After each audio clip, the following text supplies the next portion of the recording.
guys, it's Quana back again with another breakdown and review. This time I am recapping Swarm episode 7 entitled Only God Makes Happy Endings. And we have come to the end of our journey with Dre. And there are so many things that I want to say about this episode and perhaps about the show as well. I don't know if I'm going to do all of my takes in this video, so be looking on the lookout for a video just where I kind of talk about the series as a whole. But it's going to be really important that you have watched episode 7 and that you watched my episode 6 breakdown, because a lot of people who made it to episode 7 missed some important details about episode 6 and were so confused about the ending of episode 7 that they missed it. And I'll be honest, I missed some things about episode 7 as well. My first time around, I had to watch the episode twice to make sure that I picked up on everything and that I was not distracted, because even though the episodes are short, it was very easy to get distracted by the outside world, and so it made me miss some things. Upon watching it again, you pick up on all of these different things, and it makes the show and the series make so much sense. So if you haven't had a chance to watch that breakdown, it's only 16 minutes long. Watch that breakdown and then come back to this video. But if you have watched that breakdown and you've watched episode 7, then let's get in as we recap and break down the final episode of Swarm. Okay, so the episode starts and we find out that Dre has repackaged herself as Tony and is now living in Atlanta. This is important because we found this out in episode 6 at the very end, when Detective Green says that she thinks that they got her when they've been looking for Dre, and said there's this person named Tony who was arrested at a Naija concert in Atlanta, and she shows the photograph and tries to convince the videographer that it is Dre. And so this is with who they think is Dre, and Dre is now a person of interest in these like 8 potential killings. That came at the end of episode 6. So now we get the backstory of like, how was Dre captured? How was Dre arrested? So we're in Atlanta. She's outside of a nightclub, and we see 2 women, a black woman and a white woman. The white woman is like falling down drunk, going to a food truck, and the black woman is just trying to get her and this woman out of there. This is her roommate, and we found out that this person's name is Rashida, and she is a grad student. When her Uber does not pick them up because her roommate is falling down drunk, pissy drunk, Tony, aka Dre, offers him a ride home. This scene is so comical. I am literally making up words here. This scene is so comical because as they're walking up and talking and flirting and get to know each other, this girl is in the background literally taking off all of her clothes and falling down to the point that she breaks her nose. One of the things that was very interesting to me, especially a deviation from what we've seen of Dre in the past, is just how kind of like protective and caring Dre was in that instance. That she's helping to carry this woman back into her apartment, helping to kind of clean her up, asking Rashida, "You're not going to take care of your friend? You're not going to take care of your girl?" And Rashida is just like, "That's just my roommate. I'm just got to make sure she lives so she can help pay the bill.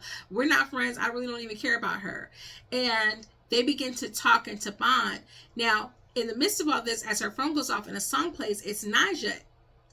Tony's eyes kind of light up for a second, but very quickly Rashida's like, "Oh my gosh, I hate Naija." And Tony is like, she's like, "Don't you hate Naija?" Tony tells her this is her favorite girl. She's her favorite. And we find out in this moment that Tony no longer has a phone. Of course, we know part of that is that she no longer has the phone that belonged to Marissa, and that may be part of why she no longer has her own phone as well, but there may be other reasons behind that. Now, as the episode goes on, we see that the next, they agree, she takes her number or whatever, and there's definitely like some feelings going on, but we find out that Tony is living in her van, and then we see her going to this drugstore, and a Naija video is playing. It's the festival video. What's interesting is that she doesn't seem to go into the same deep kind of trance that she normally would have. And that's a change for her. That suggests like maybe that she's like on a path of healing. Maybe she's doing better than she's been doing in the past. And she runs into Rashida at a coffee shop, and we find out that we see, of course, that the police take her van, and they, investigating the person in the van, so she no longer has a car. So they walk back to Rashida's place, and they start to make out, and they start to bond. Okay, so then they start dating, and in the very next instance, we see that she's picking up flowers to assumingly give to Rashida, but her credit cards are no longer working. So she doesn't have any money. She's not able to get the flowers. We found out they've been dating for a while, and they're going to meet Rashida's parents. Rashida's parents are played by none other than Cree Summers and Norm Lewis, both actors who I love. I especially love Cree Summer. If you are a person who grew up in the 80s and the 90s, we know her as Freddie Brooks from A Different World, but also like the voice of our childhood. Like, she was literally in everything from Inspector Gadget to Care Bears to Tiny Toons and Pinky and the Brain to just everything. She's been in, like, she's voiced 100 different characters, and seeing her kind of play that same type of personality that she is in her real life, very warm, very nurturing. This is the kind of love and affection that Dre has wanted, that Toni has wanted her whole life. And I believe that this was a very important moment where we see her kind of make the decision that like Rashida is the one for her, because she has these parents that are so embracing. We also hear them inquire about her own background, and she says that her parents have died. Later on, Rashida says, you didn't tell them about your sister, and she just kind of gets quiet, and she's like, well, it's okay, you don't have to, but you can talk to her, talk about her to me at any time. The next moment we see them, we don't really know how much time has passed, but she has a surprise for Rashida, that she's purchased tickets to celebrate their anniversary to Nyjah Front Row Center. And Rashida goes off on her because she spent all this money, like $4,000 on these tickets, and she hasn't had money to pay rent. She hasn't been able to contribute. And Rashida pockets the tickets and is like, we're not going to the concert. This is the moment where we see Toni snap. She was able to kind of keep her cool, knowing that Rashida didn't like Nyjah, thinking that certainly she'd still be able to share Nyjah in some way with Rashida. But in this moment, when she refuses to allow her to go to the concert, and it's like, we're not going to the concert, she snaps, she strangles her, and as she's strangling her to death, she says, I love you, that's why I wanted to share Nyjah with you. She then burns Rashida's body, goes to the concert, and realizes that she's burned the tickets, so she goes to the concert to try to get tickets, and she can't claim the tickets, so she goes to a scalper to get tickets, kills the scalper, and manages to make it into the concert, make it into the crowd, and becomes entranced with Nyjah to the point where she storms the stage. When the security and the dancers try to take her down, Nyjah says for them to let her go, and as Nyjah comes closer to Toni, who do we see but Marissa's face morphed onto Nyjah's face. She tells her to sing for the crowd, to talk to the crowd, and she tells the whole crowd that she loves them all. And Nyjah gets the crowd to applaud for her, which is what she's always wanted, and they go off stage and into Nyjah's vehicle, and that is the end. We see her being comforted by Nyjah. She's crying, and that is the end of the series.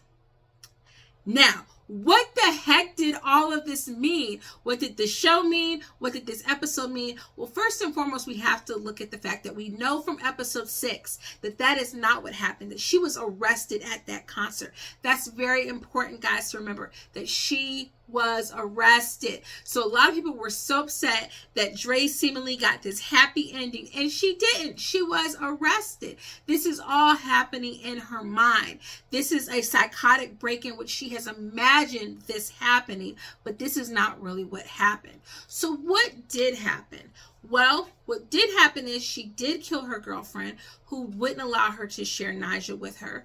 She does see Marissa's face onto Nyjah, which goes back and supports the idea that the fixation around Nyjah was really more about her fixation with Marissa and her consumption of wanting to see someone who loved her unconditionally, and she felt like she had that in Marissa, and so she morphed them into one entity. She wanted to force that onto Rashida, but Rashida did not love her unconditionally and didn't love her and accept her fully as she was, and so she had to die. I think for a moment when her parents accept her, that was when she thought she could replace Marissa's memory in a way with Rashida and make a new family for herself. That their romance and their love for each other was sexual, but it was also her trying to seek out and recreate family that she never had. And that's ultimately what she was trying to do with Marissa. What we learned from episode 5 and episode 6 is that Marissa's parents were not accepting of Dre. In fact, her father was very kind of emotionally abusive toward Dre and kept her separated from the family in many regards and was able to cast her off because he didn't consider her family. But Marissa did. And so Marissa eventually, as she becomes older, goes out and reconnects with Dre and continues their sisterhood. But her parents could not do that. And so that goes back to and harkens back to questions that you probably had, and I know I had, which is, I think that this episode answers the question that so many fans have about episode 1 and Marissa's death. I think this episode clears up the idea and is highly suggestive of the fact that Dre did kill Marissa.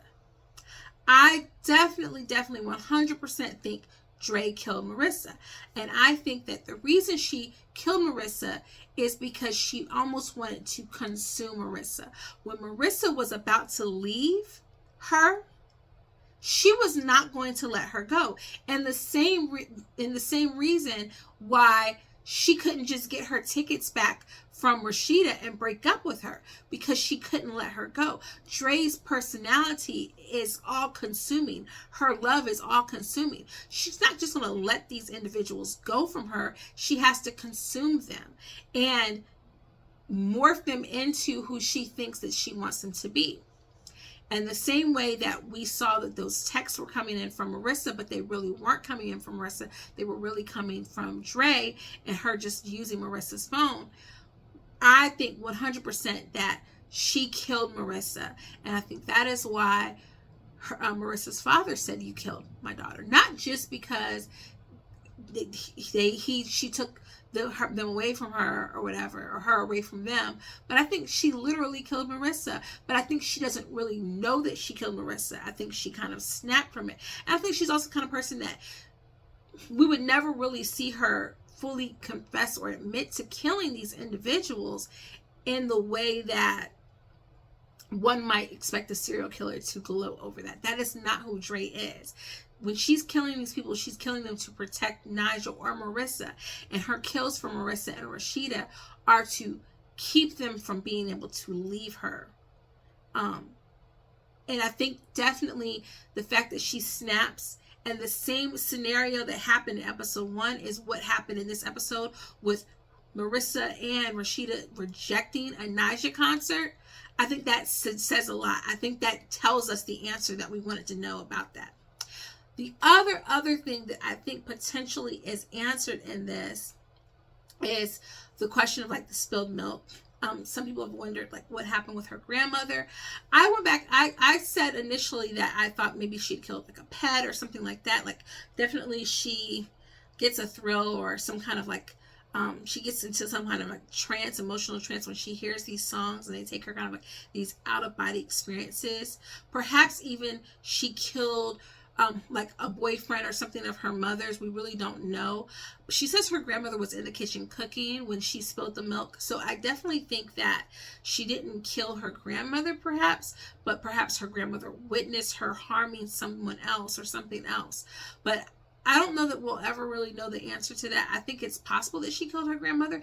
And even the fact that she says she was in the kitchen, that could be a lie, because what we do know about Dre from episode 5 is that she believes her own narratives. But again, the biggest thing is that we see that she this whole situation and how it plays out with her being able to storm the stage and see Naija. Like, yeah, she sees Naija, but her seeing Naija is what brings about her downfall, because she gives into this full circle moment that she made this promise with Marissa that one of them would get a chance to see Naija in person, and she does get to see her, meet her in person. It's just not the way that she anticipated.